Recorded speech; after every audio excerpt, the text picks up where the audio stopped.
Kembali di Sapa Indonesia Pagi, kita masih membicarakan mengenai perlu tidaknya Ibu PC ini tersangka dalam kasus pembunuhan Brigadir Joshua untuk dilakukan penahanan saat ini setelah seluruh berkas dipindahkan atau dilimpahkan oleh kepolisian menuju ke kejaksaan. Tadi kita masih berbicara dengan Pak Yusuf Marsim dari anggota Kompolnas dan juga ada Kang Asep Iwan Iriawan, pakar hukum yang tadi sudah hadir di segmen pertama. Segmen ini kita ada pembicara lainnya atau narasumber lainnya, ada Barita Simanjuntak, Ketua Komisi Kejaksaan. Selamat pagi Pak Barita. Halo Pak Barita. Oke, sayangnya terputus. Tadi kita sudah sempat berbicara, tadi Kang Asep dan juga Pak Yusuf juga sudah sempat berbicara dengan Pak Barita. Kita akan coba untuk kembali lagi terkoneksi dengan Pak Barita Simanjuntak dari Komisi Kejaksaan. Pak Barita, sudah bisa mendengar suara saya? Ya, sudah bisa, Bang Timothy. Selamat pagi. Selamat Bang pagi. Timothy, Terima kasih Pak Barita sudah bergabung. Pak Yusuf. Ya, Pak Barita, tadi kita sudah sedikit memulai perbincangan di segmen pertama. Kita sekarang ingin tahu dari Komisi Kejaksaan untuk menyoroti apa yang menjadi pertanyaan masyarakat pada saat di tahap penyidikan oleh kepolisian yang memutuskan untuk tidak menahan Ibu PC. Ini tadi kita sudah bahas bahwa ini tentu saja ada banyak pertimbangan-pertimbangan secara subjektif juga maupun secara objektif. Nah, kalau dari perbincangan tadi juga penegasannya adalah pada saat ini beralih kepada kejaksaan, maka harus ada pengajuan baru, akan ada keputusan baru. Bisa jadi keputusannya sama, bisa jadi keputusannya berbeda. Kalau dari Komisi Kejaksaan sendiri melihat perlu tidaknya atau bagaimana kejaksaan harus menanggapi desakan untuk penahanan Ibu PC ini sendiri, bagaimana Pak Barita? Ya, Bang Timothy, Kang Asep dan Pak Yusuf, saya kira dalam sistem peradilan pidana kita, proses penyidikan, penuntutan, dan pengadilan nanti itu harus dilihat sebagai satu kesatuan penanganan perkara. Namun tentunya dinamika penanganan kasus ini kan ada bagian-bagian yang menjadi ranahnya penyidikan, penuntutan, dan persidangan. Oleh sebab itu ini juga dinamikanya tinggi. Selain hak-hak yang tadi menjadi kewenangan subjektif penyidik ataupun penuntut soal penahanan yang diatur di pasal 21 KUHP, juga tentunya aspek harapan publik ya, rasa keadilan masyarakat, prinsip-prinsip equality before the law dan due process of law akan menjadi bagian penting dari keputusan apakah seseorang itu dirampas kemerdekaan atau dilakukan penahanan. Jadi ini menjadi kewenangan dari penyidik maupun penuntut. Namun tentunya sebagaimana kita sudah lihat dan dengarkan juga, penegakan hukum ini kan juga memiliki aspek publik ya, hati nurani. Nah, kita harapkan agar semua aspek itu diletakkan secara seimbang ya, istilahnya hukumnya kan itu secara setimpal.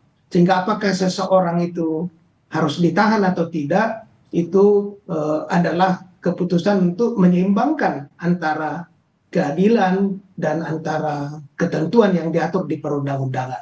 Saya kira itu menjadi bagian penting yang nanti kita lihat apapun keputusan dari penuntut ketika ada pelimpahan tahap 2. Kita berharap pengedepanan prinsip-prinsip hukum, aturan-aturan undang-undang dan hak-hak subjektif itu dijalankan selaras dengan apa yang menjadi harapan masyarakat ya. Namun apapun keputusannya itu adalah bagian dari kemandirian dan kemerdekaan penuntutan. Sebab itu diatur di dalam Undang-Undang Kejaksaan maupun di dalam KUHP pasal 21 tadi. Nah, kita berharap ya ini bisa diperhatikan dan kami juga sudah sampaikan harapan-harapan publik ini. Tentu dalam tugas kewenangan komisi hal-hal seperti inilah yang dilakukan oleh komisi. Nah, kita berharap itu nanti keputusannya akan seperti apa, kita tunggulah beberapa waktu ke depan. Begitu Mas Timothy. Baik, Pak Barita, terkait dengan ini kan ada desakan masyarakat, tentu saja kita lihat sudah dari awal begitu. Sejak penyidikan DPR, bahkan juga beberapa anggota DPR juga sudah bersuara. Bahkan dari sejumlah lembaga, IPW YLBHI juga sudah berkomentar dan merasa bahwa sebenarnya tidak ada alasan untuk tidak dilakukan penahanan. Apakah suara-suara seperti ini menurut Anda juga harus didengar oleh Kejaksaan? Ya, tentu saja Bang Timothy, ya, beberapa waktu yang lalu Jaksa Agung kan dalam satu konferensi pers sudah menyatakan akan dipertimbangkan seadil-adilnya.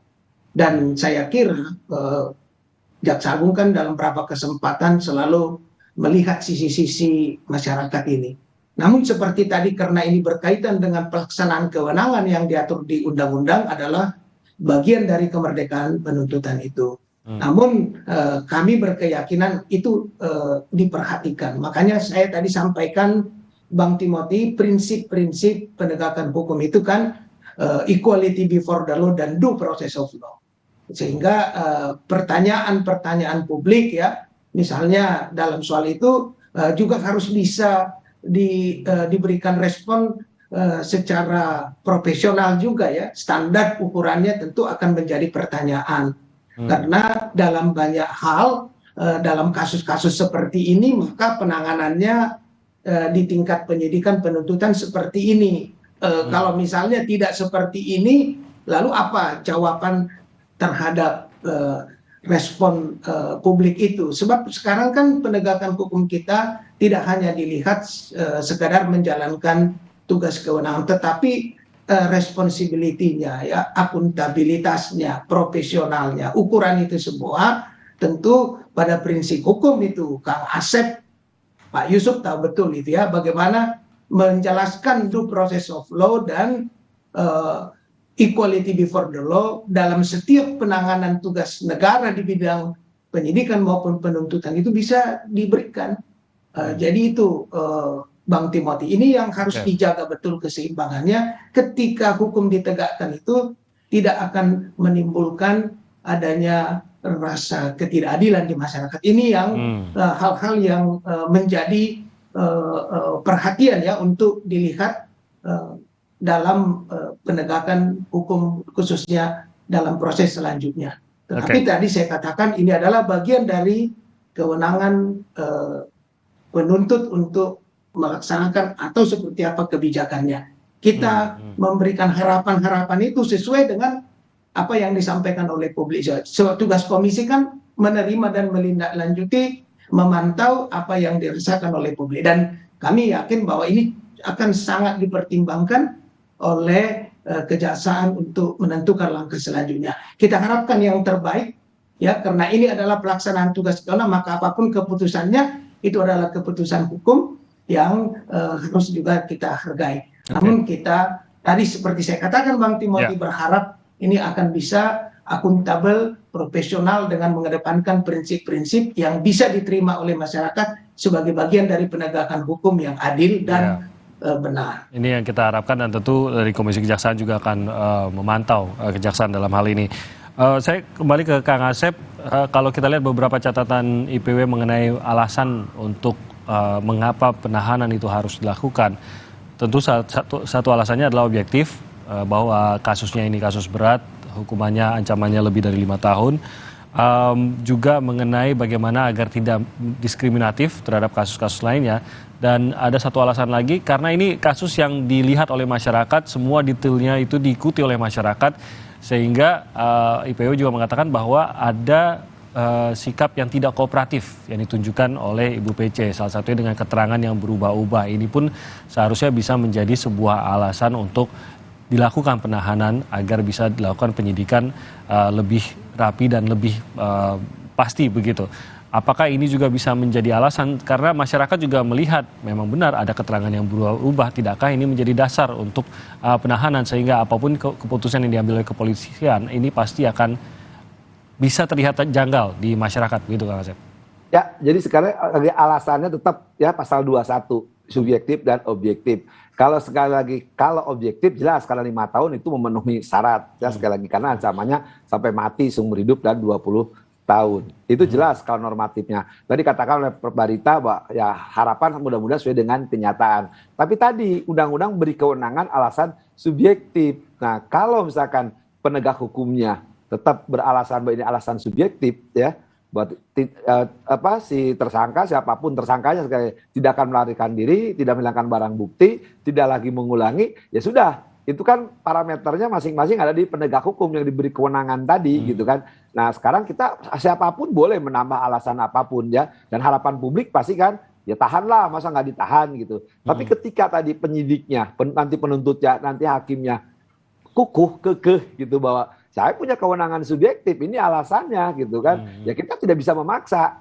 walaupun memang depan hukum itu sama, tapi ketika penegak hukum mempertimbangkan tidak sama, ya di depan publik, ya kita harus hormati. Itulah perbedaannya. Jadi tapi saya hukum acara itu memaksa. Nah, ada yang lebih penting. Nah, kita mengenal sila kedua dari Pancasila, kemanusiaan yang adil dan beradab. Jadi keadilan itu beradab, harus memanusiakan siapapun. Tadi betul dikatakan Pak Yusuf maupun Pak Barita. Tiap kasus berbeda, kasuistis, gitu kan. Nah, kita kan publik, ya sekali lagi, publik itu pasti, ya hukum dong, tahan dong. Semua juga ditahan.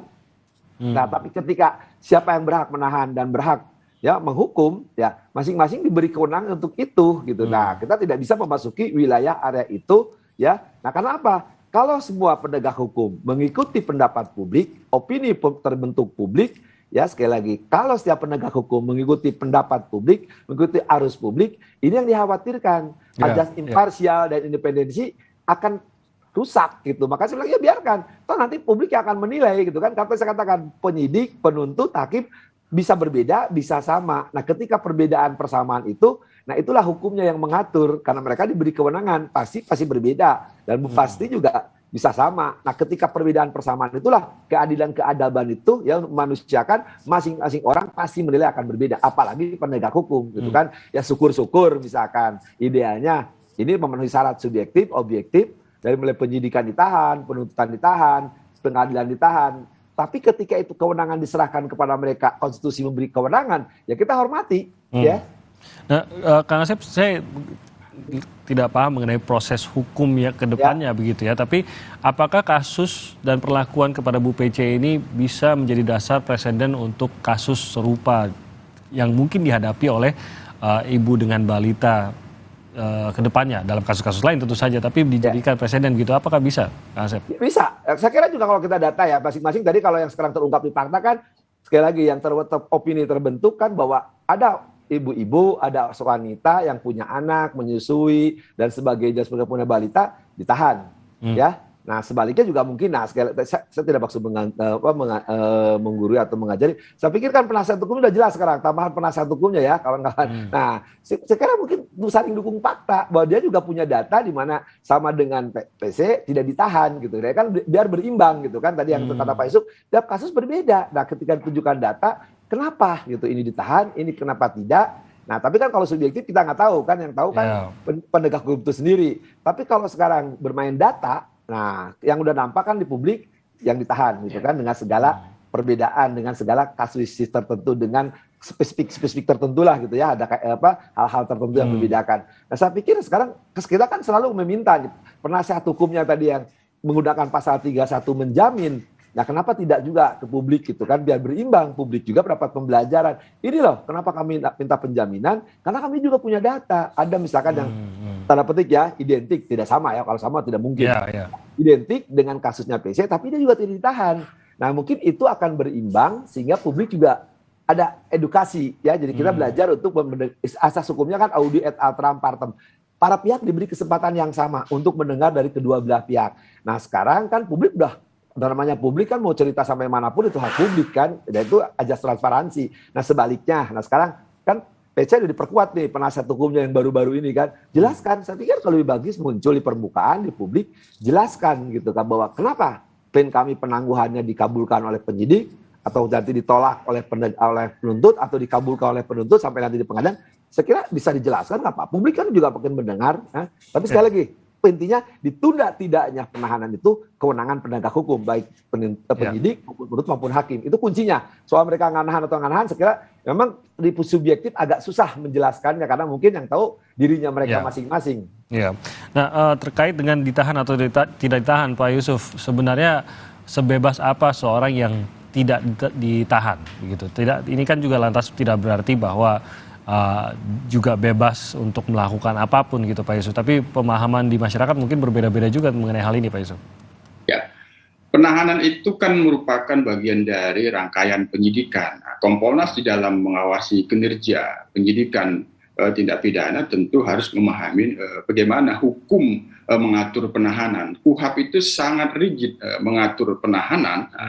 Penahanan itu cukup luas diaturnya, termasuk selain ada penangguhan penahanan, tersangka di dalam KUHAP pasal 123 itu dapat mengajukan keberatan. Nah, tentu itu berbeda yang dimaksud dari permohonan penangguhan penahanan. Nah, karena penahanan itu kan merampas sebagian hak. Maka penyidik itu oleh hukum, oleh KUHAP diberikan, penuntut diberikan kewenangan penahanan dengan alasan salah satunya subjektif. Nah, secara objektif kasus Ibu PC ini memang memenuhi syarat dapat dilakukan penahanan. Ya. Namun yang paling penting di dalam pengawasan Kompolnas terhadap kinerja penyidik terpenuhi hukumnya, sehingga kasus itu dapat dituntaskan, tidak ditutup-tutupi. Itu yang paling penting. Hanya memang karena kasus dugaan pembunuhan berencana ini sejak awal cukup menyita perhatian publik, tentu apa yang dirasakan, apa yang dipersepsikan publik itu tentu kami catat. Nah, beberapa waktu lalu tentu sudah kami berikan juga pertimbangan apa yang menjadi perhatian publik untuk tidak dilakukan penahanan. Tapi sekali lagi tentu publik juga harus dapat memahami bahwa penahanan dan tidak penahanan, melakukan penahanan ataupun tidak ataupun melakukan penahanan itu cukup rigid diatur di dalam KUHAP, sehingga jangan sampai juga penyidik ketika melakukan penahanan tidak sesuai dengan KUHAP. Ya, misalnya ada permohonan, ada permintaan penangguhan penahanan yang salah satu alasannya adalah kemanusiaan, tentu sebagaimana yang diatur di dalam pasal 31 pembatasan dilakukan ketika penangguhan penahanan itu dilakukan, ada wajib lapor, tidak dapat keluar rumah, dan tidak dapat keluar kota. Itu salah satu syarat dilakukannya penangguhan penahanan. Ada pembatasan, Bung Timothy. Kami kira ini sudah cukup jelas. Nah, yang menjadi masalah tidak dilakukan penahanan ataupun melakukan penahanan yang dilakukan penyidik itu tidak sesuai dengan hukum atau tidak sesuai dengan KUHAP, sehingga masalah di dalam due proses modelnya. Itu yang paling utama, Bung Timothy. Namun sekali lagi tentu kami juga mencatat apa yang dirasakan publik, adanya kesan diskriminatif. Itu yang paling penting, Bung Timothy. Oke, terima kasih Pak Yusuf. Saya terakhir ke Pak Barita, mungkin pertanyaannya sedikit di luar mengenai penahanan Bu PC nih, Pak Barita, tapi mengenai komentar terkait dengan pentingnya agar JPU dalam proses nanti dakwaan dan juga dalam proses pengadilan ini bebas dari intervensi. Bahkan saya sempat membaca bahwa komentar Anda, JPU ini memang harus seperti terisolasi begitu dan diamankan. Apakah perlu sampai begitu, Pak Barita? Ya, ini kan bagian dari perencanaan untuk proses penuntutan dan persidangan. Ya, di mana Bang Timothy, kita melihat kan Komisi Kejaksaan itu melakukan pemantauan. Kita melihat reaksi publik, ada kekhawatiran, ada dugaan macam-macam. Nah, itu kan harus direspon dengan adanya perencanaan bagaimana supaya apa yang diduga atau dikhawatirkan publik itu bisa dilihat dalam rangkaian perencanaan bagaimana penanganan kasus itu. Antara lain, ya salah satunya, dan itu hal yang biasa. Dalam kasus-kasus yang besar, berat ya, karena berkas perkaranya banyak, pembuktiannya panjang, sidangnya bisa maraton, maka tentu diperlukan kenyamanan dan kondusivitas dari tim JPU dalam melakukan tugasnya. Karena di situ kan akan ada koordinasi di antara tim, setiap persidangan apa yang harus dilakukan untuk persiapan persidangan berikutnya. Jadi yang diartikan tempat yang itu tidak berarti steril dalam arti jauh atau ada hal yang luar biasa, tidak. Itu untuk membentukkan koordinasi persidangan. Sekaligus juga ya kalau timnya itu bisa dipantau ya 24 jam tentunya, itu juga untuk menjaga agar profesionalitas dan akuntabel transparansinya terpenuhi. Itu adalah bagian dari perencanaan yang bisa dilakukan. Oke, jadi bukan karena bahwa Ya, bukan karena Komisi Kejaksaan mendeteksi ada upaya untuk mengintervensi begitu. Ini kan lebih dari di mana-mana kan harapan publik seperti apa, timbulnya keraguan-raguan, dugaan-dugaan. Maka kita melihat perlu ada perencanaan itu. Dan itu hal yang sudah biasa terjadi dalam penanganan kasus-kasus yang cukup berat dalam arti berkas perkaranya banyak dan jadwal persidangan yang harus cepat, sederhana, dan biaya ringan tadi. Sehingga fungsi koordinasi bisa berjalan dengan efektif, Bang Timothy. Itu sebenarnya ya bagian yang juga harus diperhatikan ya. Sehingga apapun nanti yang dilakukan oleh tim JPU yang profesional, akuntabel tadi dapat diterima. Ya, karena apa? Karena hal-hal yang dikhawatirkan itu justru sudah dipersiapkan ya. Maksudnya juga pemantauan sarana komunikasi. Hingga ketika misalnya tim JPU tidak menahan atau menahan, kalau dia transparan, akuntabel, tentu bisa diterima. Nah, ini yang bagian dari edukasi dan sosialisasi yang sama pentingnya. Sebab di negara kita kan dalam kultur ketimuran tidak hanya substansi yang penting, tapi cara dan prosesnya juga, apalagi ini penegakan hukum, tentu profesionalitas itu diukur dari bagaimana aturan itu dilaksanakan dan akuntabilitasnya dapat diterima. Itulah yang idealnya. Nah, tugas kita adalah menjaga agar jangan terjadi bias antara harapan publik dan penegakan hukum yang terjadi. Sehingga masyarakat bisa yakin marwah penegakan hukum kita, marwah negara hukum kita tetap bisa tegak. Itu harus diyakinkan melalui apa yang tadi saya sampaikan ya. Berarti masih dalam semangat transparansi lah begitu ya Pak Barita ya, hal tersebut sebenarnya. Tapi bukan karena kekhawatiran mengenai intervensi. Baik, terima kasih. Itu mungkin sedikit melenceng dari topik kita, tapi terima kasih atas konfirmasinya Pak Barita Simanjuntak. Terima kasih semuanya atas waktunya bersama kita pagi hari ini, Pak Barita, Kang Asep, dan juga Pak Yusuf. Terima kasih. Kita bertemu lagi lain kali. Salam sehat untuk Bapak-Bapak semua. Ya. Terima kasih. Sama-sama, Pak Yusuf. Selamat pagi semuanya. Terima kasih. Saudara, kita akan kembali lagi dengan dengan Sapa Indonesia Pagi, dan nanti juga akan kita hadirkan Kompas Bisnis. Salah satu topik yang akan diangkat terkait dengan harga BBM. Meski harga BBM naik, Presiden Joko Widodo memprediksi pertumbuhan kuartal 3 tahun ini bisa mencapai angka 6%. Selengkapnya